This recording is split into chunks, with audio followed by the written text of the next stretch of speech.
MSW Media.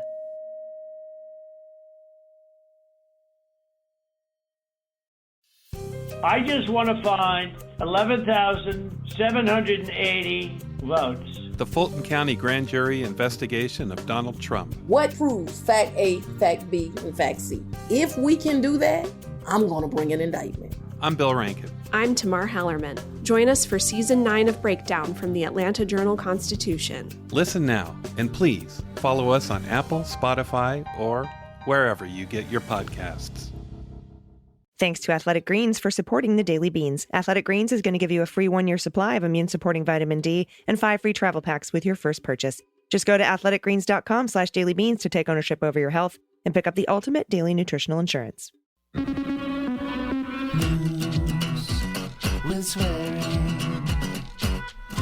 Daily Beans, Daily Beans. Daily Beans, Daily Beans.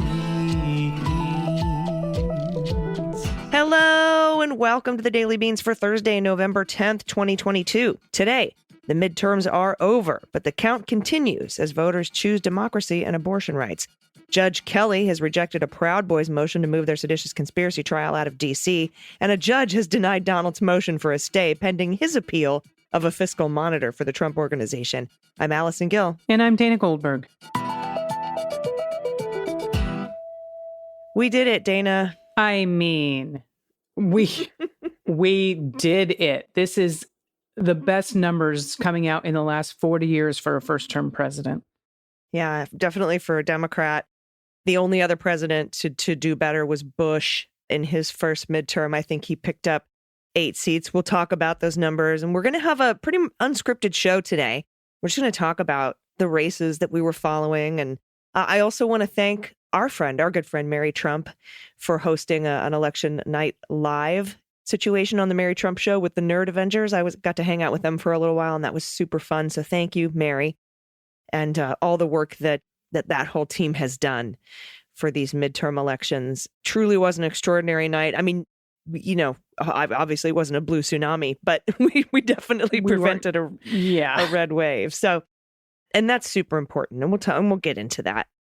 We're still waiting to see what the balance of power in the Senate and Congress will be. It looks like we're going to hold the Senate, hopefully, and it looks like we may lose a couple of seats in the House. I don't know. There is still a path to hold the House, but it's narrowing. I think we have to win 11 out of, or maybe 13 out of the next 14 races that are still up in the air, and we aren't going to know that for maybe weeks. So we'll find out. Some quick news notes. Trump filed a motion to stay the order putting a fiscal monitor in at the Trump Organization. That is in the New York Attorney General Tish James' civil suit against the Trump Organization. Who won her election by a fucking landslide. Go ahead. She did, like by 40 points. So she's going to continue to be the New York Attorney General, which is awesome.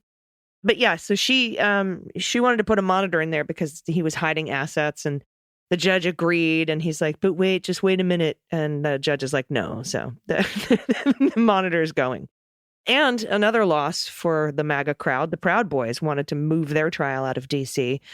They're like, it's not fair. D.C. is totally not fair. And the judge, who's Judge Kelly, was like, no one is talking about you. Sit down. Yeah. Because like if the Oath Keepers didn't get moved, you're not going to get moved, Enrique. So have a seat. So that's a little bit of behind the scenes. Most of the news today, obviously, is from the election, Joe Biden's remarks. And we're going to talk about all that. And there's a lot to get to. So let's hit the hot notes. Hot notes. So when we were recording yesterday, we had like 2 races called, which were like right when polls closed on the East Coast. And it was like the Indiana senator that was going to win. In Florida. And as the night went on, like the first hour or so, even though I tell everyone every election now, like beware the red mirage. It's going to look good for Republicans at first, but just wait. I still have a hard time taking my own advice, and I was nervous. But as the night went on, it became very clear that there was no red wave, not even close. And as you called it on Twitter, and people have picked it up, maybe a red spotting. But that was about it. Like maybe there's a red spotting. Yeah, that tweet's gotten a lot of attention. I said maybe some light spotting. Yeah, my friends are on. My phone's blown up today. Like, I saw you on Imgur. I saw you on, whatever. It's all over the internets, which is pretty fun. And then Martha Barnett, who's a co-host of Away with Words, she's also local here in San Diego. She shared that on her site, and I thought that was fun. But this is, as you said, one of the best first midterm showings by the incumbent party since Kennedy. Obama lost 63 seats, his first midterm. Donald lost 40. Clinton lost 52. Reagan lost 26. Carter lost 15. Bush picked up 8. He's got the best record so far of anybody since Kennedy. But of Democratic presidents, Biden is far and the ahead. best. Yeah. So let's get into some of the key races. And I think probably by far the feel-good moment of the night for me, Dana, I just was want to when... yell it out. Go ahead. Fetterman! that made, like, I was crying when they called the race for Fetterman, because it was getting real tight. It was getting really close.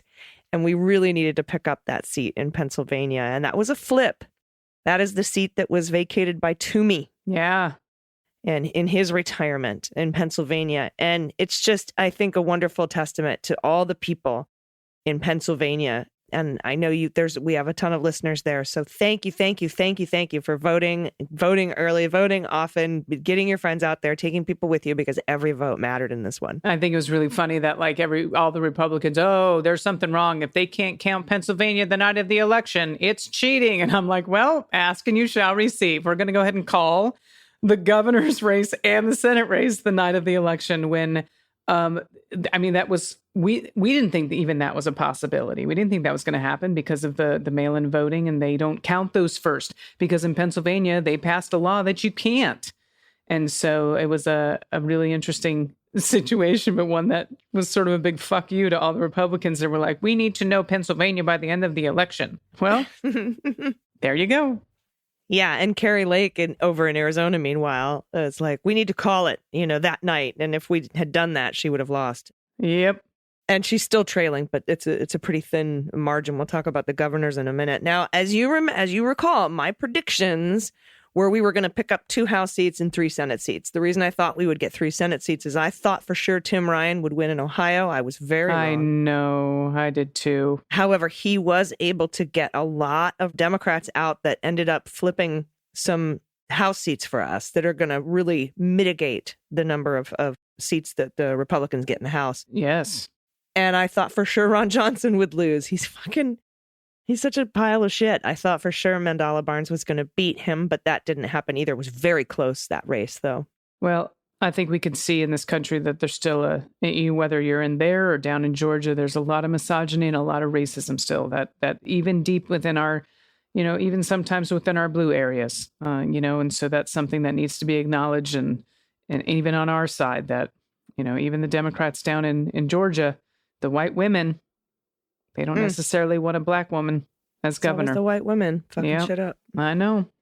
But yeah, those 2 plus the Pennsylvania, and I was banking on us winning Nevada and Arizona as well. That's where my pickup of 3 prediction came from. So we may only pick up 1. We may be a deadlock again.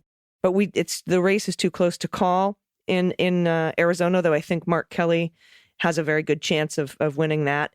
It's close in Nevada too, and I think that Masto will prevail there, but that's a tighter race than it looks like in Arizona right now, at least from what my understanding is of the outstanding ballots and what districts they come from and whether they're more Democratic or Republican. Yep. And then we have, as we know, a runoff in Georgia again. Yep. And, everybody has to remember this happened January 5th of last year, 2 runoff races in Georgia, where Ossoff and Warnock ended up winning, and that gave us the 50 control of the Senate because Kamala Harris is the tiebreaker. So Republicans need 51. We only need 50. Yeah, and what they're going to do now down in Georgia is all of the people that are registered but did not vote, they're going to get them rallied. Mm-hmm. There's some people still that believe that their vote doesn't count. Things are, the stacked against them, and why should they get out? Well, we did this January 5th, like you said, in the last election. It's going to happen again now. Stacey Abrams, even though she lost her race, she's going to be boots on the ground, getting as many people out as she can, and everyone else in Georgia. And I tell you what, the Gen Z vote all over this nation, and we may talk more about that. I mean, they saved our democracy. Voters between 18 and 29 in numbers that were unbelievable. And I have no doubt that they're going to head down to Georgia and get anyone that was registered to vote that's over 18 by, I believe November 18th might be the date. They're going to get them out if they weren't already out and get them to the polls on December 6th. So if you're in Georgia, you make sure you write that down, do everything you can. If you got extra money to give, send it down to Warnock. Yeah, and look for a fair fight. Look and see what Stacey Abrams is doing and how she's organizing. And you know, my heart like breaks for Beto and Stacey. I thought they really had a chance. I did too. And you know, we look at this runoff. It was so close. I don't even understand. I mean, I guess people were holding their nose and voting for Walker just because they wanted to maintain or I'm sure capture the Senate for Republicans. But if we win in Arizona, if Mark Kelly wins and beats that guy, Blake Masters, and if Masto wins in Nevada, then we have our 50. And if the runoff in Georgia will just be icing, right? That's a 51st seat. We didn't and can't, I don't believe, get 52, which is what we would need to make both Sinema and Manchin irrelevant. So I wouldn't expect a lot of legislation to get done in the next couple of years. So we need to focus on how we're going to hold the line in the 2024 presidential election and all up and down the ballot and in our local areas as well.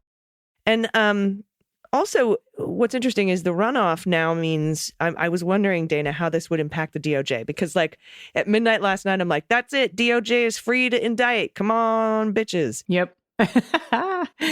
And now I'm wondering if this December 6th is, you know, if they're going to keep their heads down and follow that policy about no overt investigatory steps. And, you know, I mean, Donald's not on the Georgia runoff ballot, but Herschel Walker is his, well, I guess Melania's candidate. Trump is blaming Melania for picking Oz, maybe? I can't remember. Yeah, that's exactly what. Not her best decision. I'm like, I can think of at least one worse decision. At least one. That she married you. So there's that. Yeah, and the bar is not, you know, pretty low there.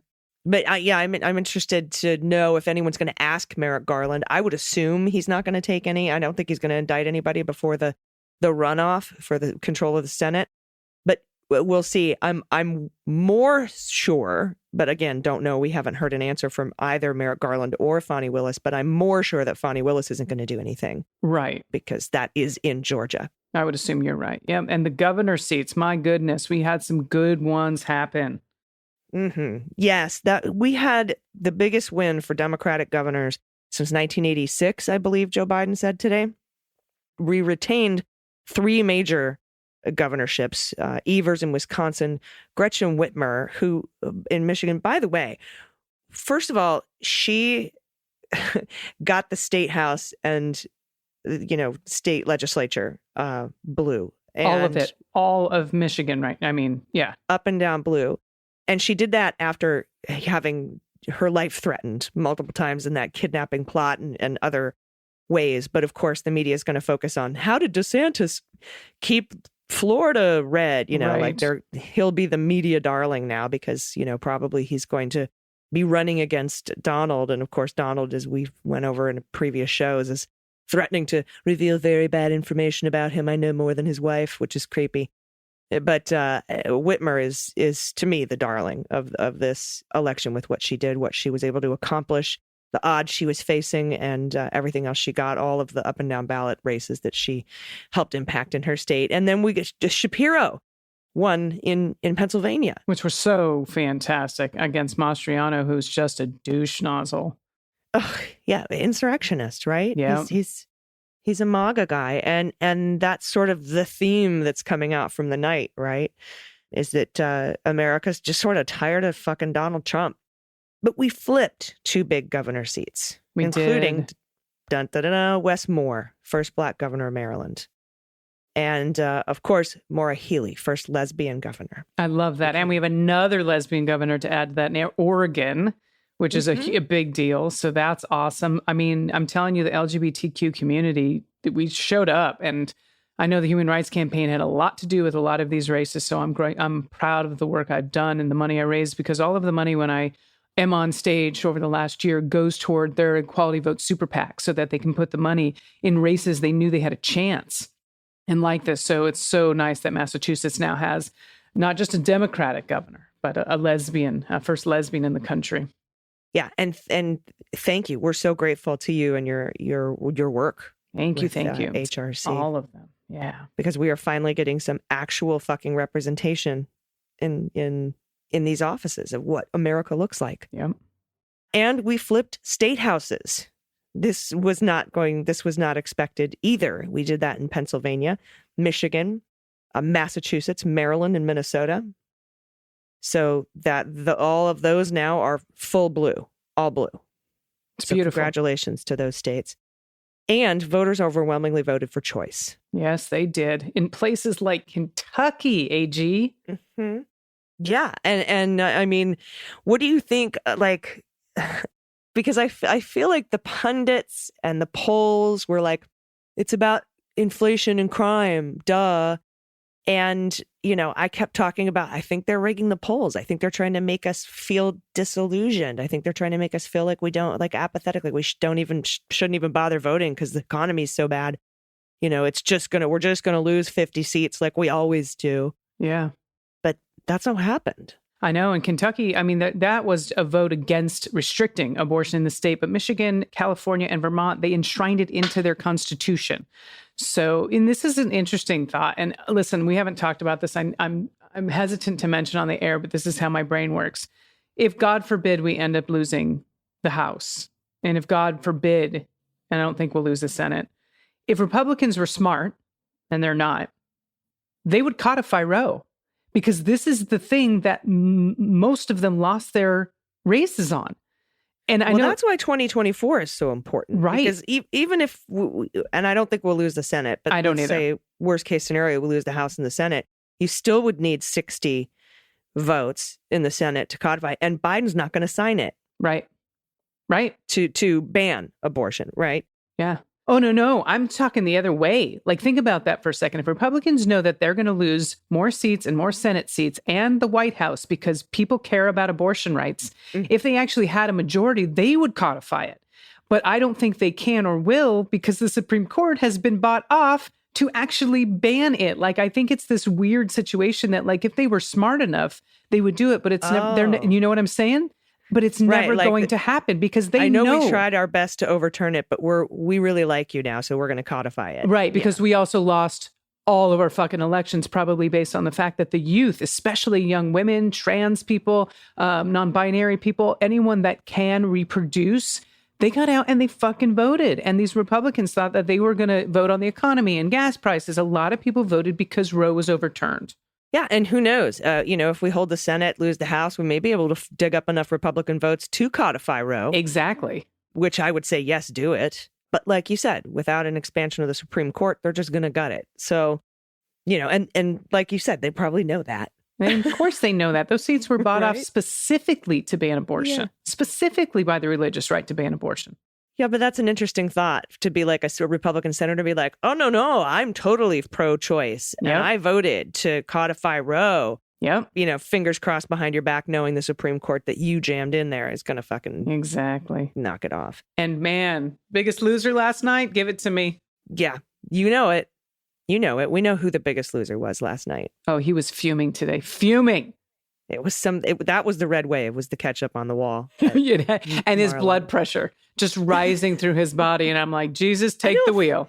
I don't think blood courses through his veins. I think it's something else. And that's fair.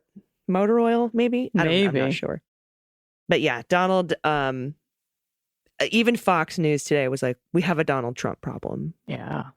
Yeah, no, now you think? And they were like, you're going to fucking lose. You're going to get your ass handed to you. Red tsunami. Fuck you and fuck your feelings. Oh, we have a Donald Trump problem the next day. Yep. And they do. And he knows it. Yeah. I mean, I know he made, like you said, announced that he's going to run just to try and avoid getting indicted and getting prosecuted. But that's not going to keep it from happening. No, it certainly won't. And Merrick Garland has attested to that. And, I have to say, early on in the voting last night, as the returns started coming in, a little bit after we recorded in the evening on Tuesday night, I like the trolls, the Republican MAGA assholes were like everywhere on social media. Fuck you, fuck your feelings, ha ha ha ha ha ha ha. You know, sending me messages, LOL, wow, you stupid cunt, you know, whatever. And then an hour and a half later, silence. Yep, they all just disappeared. It was like old Twitter again. It felt nice. Yeah. And we talked about this earlier. I was just so bummed that Ryan lost in Ohio. JD Vance is such a douchebag. Yeah. And that's really the only victory that Donald had was JD Vance. Mr. Hillbilly Elegy. Yeah. But like Lachewski went down, that stolen valor asshole. Remember that fucking guy? Oh, yeah. And the big story, though. Fetterman was my crying moment.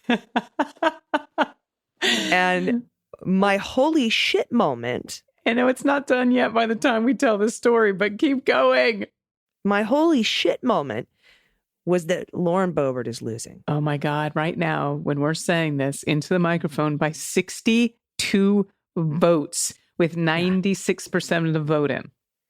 Yeah. Actually, why don't I give a little peek? Oh, yeah. Go check it out. While you're doing that, I'll talk about one of my favorite states, my home state, New Mexico. I am so damn proud of you. We went blue, so fucking blue, deep blue, 2 House seats. Grisham won re-election of the governor. My dear friend, Maggie Toulouse Oliver, is again the Secretary of State. We got the Attorney General. Like, New Mexico showed up. And I'm just so very proud of you. So thank you, thank you, absolutely. Thank you. Yeah. And Arizona, you're doing great. Absolutely. You're doing great. Not necessarily my home state. My home state is Ohio. You didn't do great. But, you know, there's a lot of gerrymandering. And a lot of what we saw in Florida and Ohio, not in the statewide races, but in the House races, has to do with the fact that they gutted the Voting Rights Act and that the Supreme Court decided that gerrymandering was super just fine. You can just totally do it. And so that's another reason to expand the court. Looking here now with Frisch and Boebert, 506 to 579. What is that? 73 votes. Okay, so he got 11 more votes. He got 11 more. Oh my so it's God. Now she's losing by 73 votes. And the counties that have yet to report, everything's over 95 except for Garfield County, which is a plus 14 Dem county. Oh, well, come on. There are 23,500 ballots there. So that's like 4,000, something like that. 3,000 ballots left to go, maybe a little fewer than that in that plus 14. And then 80% in Pitkin County, and that's a plus 58 Dem county with 9,200 votes. So those will probably break.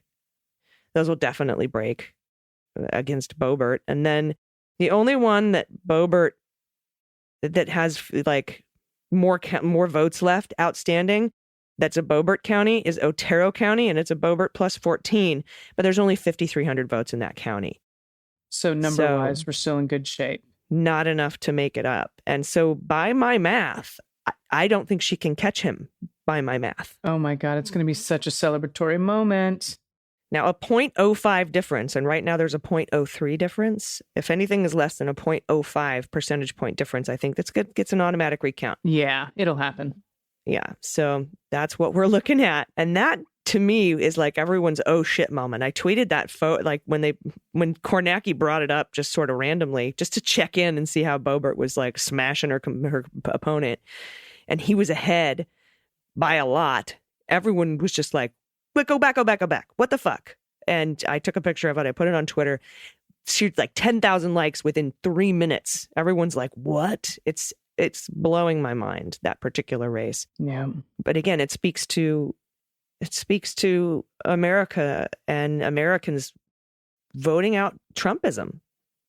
Honestly. I agree. You know? I think he has had his time. I think he knows it. The party knows it. Yeah. I think they're in trouble. I definitely think they're in trouble. Yeah, they are. And most of election deniers that were running for like Secretary of State and, big, Attorney General, very important races, and governor lost. Yeah. So America knows they don't want those fuckers. They don't want those fascists in those important positions. Now, we did get a lot of election deniers elected to the House, but the House is a shit show anyway. So aside from that, Biden came out and gave remarks today. He said democracy won. He confirmed he will run again. And when asked about, well, what about the polls that say people don't think you should run again? He says, watch me. Yeah. And then when asked, just the best amount like of swagger meets empathy. He's just such a cool dude. He is. And if you've ever met Joe Biden, I know a few of us listening have, AG has, I have, he's a very good, kind, empathic man. He really is the right guy for the job. He's done a hell of a job over the last 2 years. I really hope he doesn't get, what do they call it, lame duck Congress, where he can't get anything passed. But I mean, so much in the first 2 years. And I tell you what, if he's our guy, I'm damn well I'm voting for him again. Yeah, and he got enough done in the first 2 years, more done than anybody since FDR. So it's like, hey, yep. I don't think anybody would be able to catch him in that second 2 years if he didn't get the Congress that he wanted. He said when asked about Donald Trump running against him, he says he can't wait to see him go up against DeSantis. And he also mentioned, just somebody asked about Elon Musk's takeover of Twitter, because, Dana, you and I have covered that the U.S. Treasury is looking into whether or not CFI-US is going to investigate this purchase, because the Saudis and the Qataris and the Chinese should not have access to our personal data for Twitter users. And he said Musk's technical relationships with foreign countries should be looked at. I mean, bottom line. That's all I can say about that. So it was interesting remarks. But I agree. Congratulations, my friend. We both worked so hard. Everyone who's listening worked so hard, and we did it. We stopped the red wave. Hold the House or not, we got the Senate, I'm pretty sure, and it's so close that it's just it can't be characterized as anything other than a massive, excellent night for Democrats and democracy. Yeah, I agree. So, AG, I do have a question before we go, and you can look it up on a lot of the sites. They're saying the Senate right now is 48-49. Which seat did they pick up that we were looking at? Because it had to have been one of those three. Oh, yeah, because it was 48-48. Yeah, wasn't it? What did they call while we were doing this? It must have been... Well, while we were listening, let's see if I can find this. Let me look at Senate results here. 48-49. Nevada and Arizona and Georgia are still up in the air. What was the other one? Was it Wisconsin? Was it Johnson? No, it was Nevada and Arizona. Nevada, Arizona, Georgia. What's the fourth one? Because it was 48-48 forever. Yeah. Because right now, Nevada, Arizona, and Georgia, but this is confusing to me because with those numbers that they have up there in those three states, I wonder if they're just saying one of them is leaning, because if those three states are open, the math doesn't work. Right. Let me see here. Because NBC News has it. Sorry to do this while you're listening. We may take some of this out. We may not if we figure this out. No, this is an exercise in broadcasting. It is. Let's see what the New York Times have, because that was NBC News. Let's see if this site says something different. Okay, New York Times still has it at 48-48. I'm not sure what NBC News is doing with their math, but right now we're still at 48-48 when we're recording this. NBC 48-49. It says. Yeah. What changed? I have no idea. Like I said, New York Times though is still at 48-48. They have 48-49. They have called, let's see, Nevada, Arizona, and Georgia are out. What was that fourth state? I thought those were the only three. Their math doesn't make sense. That's what I'm saying. Are they calling Nevada or Arizona early toward somebody? Mm-hmm. And they would be calling it for a Republican if that was the case. Too early to call. Bennett in Colorado. Val Demings lost in Florida. Yeah, no, they're not saying. Well, sorry about these all look called to me. So that's weird because then we would need all three of those states. Right. That's what I'm saying. So that makes me a little bit nervous, but. Oh, no, that's right. Because if we got all three of those states, we would have 51. Right. They need 51. Right. Right. They can't do it 50-50. Okay. Yeah. So, but I don't understand why they're 48-49 unless they're putting Wisconsin in there and maybe New York Times isn't That's probably what's happened. They put Wisconsin in there. Because, 48-48 on New York Times, NBC. All right, well, we figured out the mystery. Thank you for staying with us for that part of the show. Yeah, and let's just verify that really quick. New York Times, Wisconsin Senate. Let's make sure that that's the one they haven't called. No, they called it for Ron Johnson. So I don't know. Interesting. I'm not sure, but that math is right. If we win all three, Georgia, Arizona, Nevada, we have 51. That's right. Okay. Math is right. They've called that. That makes sense. All is well. All is well with the world. Whew. Well, thanks for sitting through us with that. Ooh, interesting. That just goes to show that that's probably why I'm not on cable news channels right now, because I would have been able to just pop that off the top of my head. But here we are. Here we are. This is welcome to the process, people. This is how the sausage gets made. Behind the curtains. All right. Anyway, we have a lot of good news coming up after this. Please send us your good news at dailybeanspod.com and click on contact. We're going to take a quick break. Stay with us. After these messages, we'll be right back. Hey, everybody, I want to tell you about something I use first thing in the morning every day. It's delicious. It's amazing. I started taking AG1 by Athletic Greens because I wanted an optimized immune system, great recovery, focus, and a healthy gut because, they have probiotics in Athletic Greens and it just works like a charm. I have to tell you, everything has gotten better and I don't have to have 20 million bottles of supplements. With just one scoop of AG1, you are absorbing 75 vitamins, minerals, whole food source superfoods, those probiotics that help with the healthy gut, and adaptogens to help you start your day. Athletic Greens contains less than 1 gram of sugar, no GMOs, no nasty chemicals, no artificial anything, and it still tastes fantastic. And that's why I take it with me, even when I travel. That's why those travel packs are great. And speaking of those, we want to thank Athletic Greens for their support, and they're offering you a free 1-year supply of immune-supporting vitamin D plus 5 free travel packs with your first purchase when you go to athleticgreens.com/dailybeans.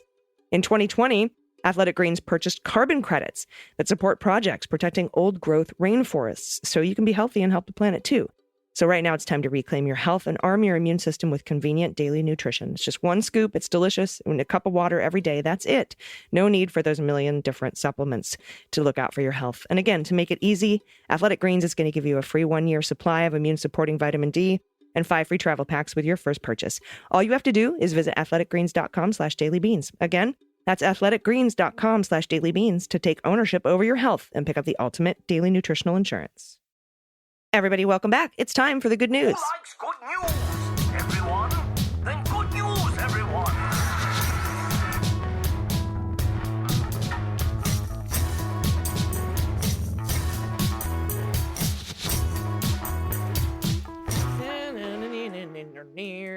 Good news. And if you have any good news, confessions, corrections, what the mutt, find the cat, idioms of the world, idiots of the Senate, if you want to have, send us your Halloween photos, anything you want to send us, please do. A shout out to a loved one or a Whoopi story, or tell us about your small business and we'll give you a shout out. Just go to dailybeanspod.com and click on contact. And we got a couple more corrections. Oh my God. Of course we did, because I tried to say whatever Thor's hammer was, and everyone apparently out there is a very big fan, but I appreciate the correction because it's sort of comical.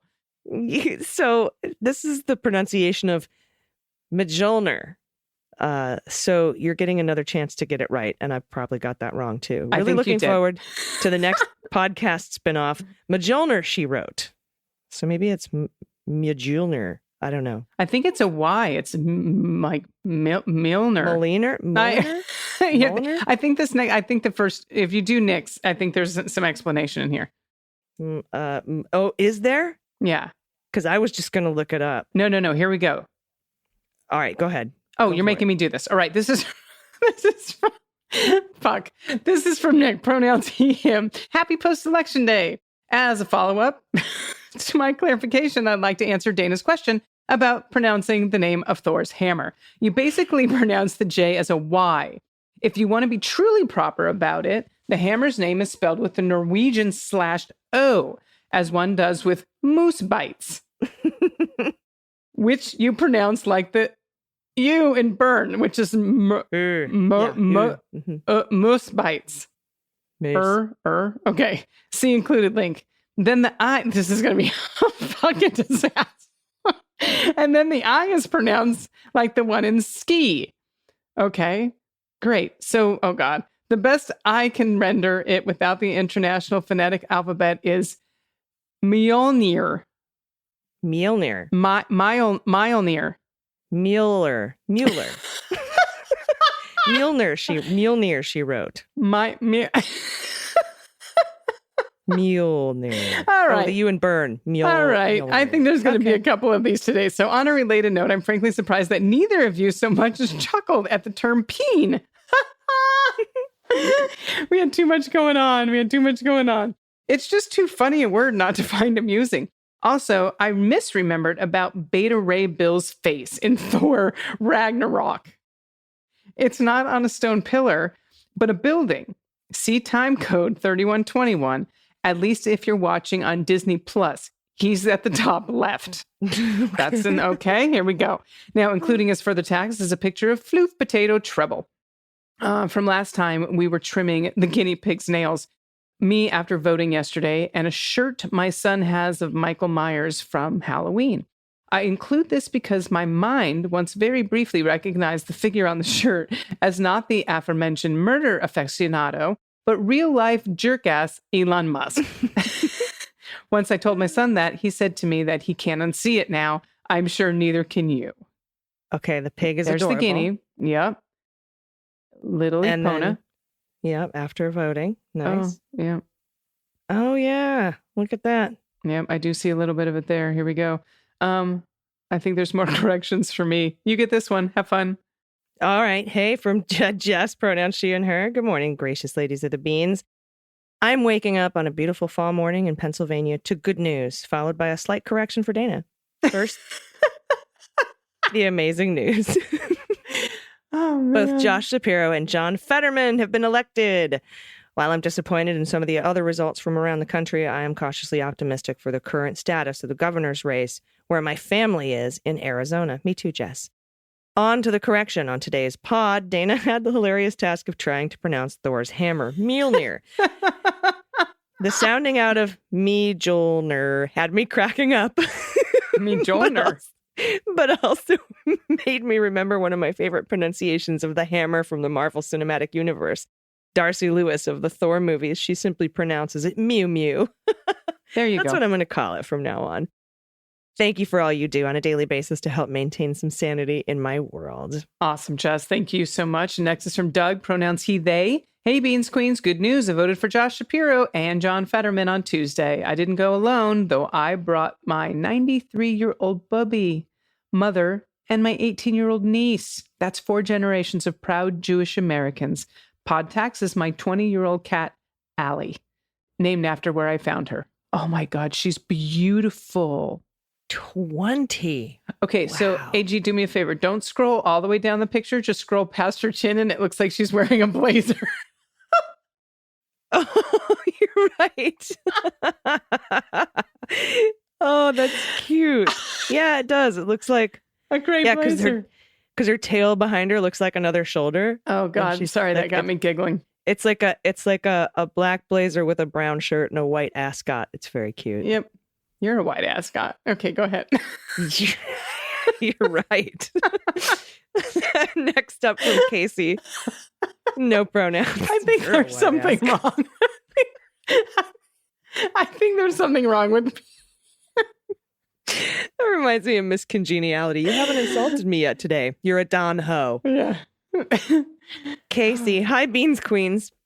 Today is the day after Election Day where I looked at the results with one eye closed, holding my breath. My coffee never tasted so good. I knew the red wave was BS, but you never know, right? I was so nervous. As I was driving my pups to daycare, I tuned in. I usually fast forward through the Daily Beans theme song so I can hear the juicy stuff more quickly, but today I found myself singing the theme song, and I started to cry tears of joy. I'm so proud of you and the MSW network and all women. I just became a patron again. Now that I can afford it, I will also give so others can join as well. Oh, that's amazing, Casey. Thank you.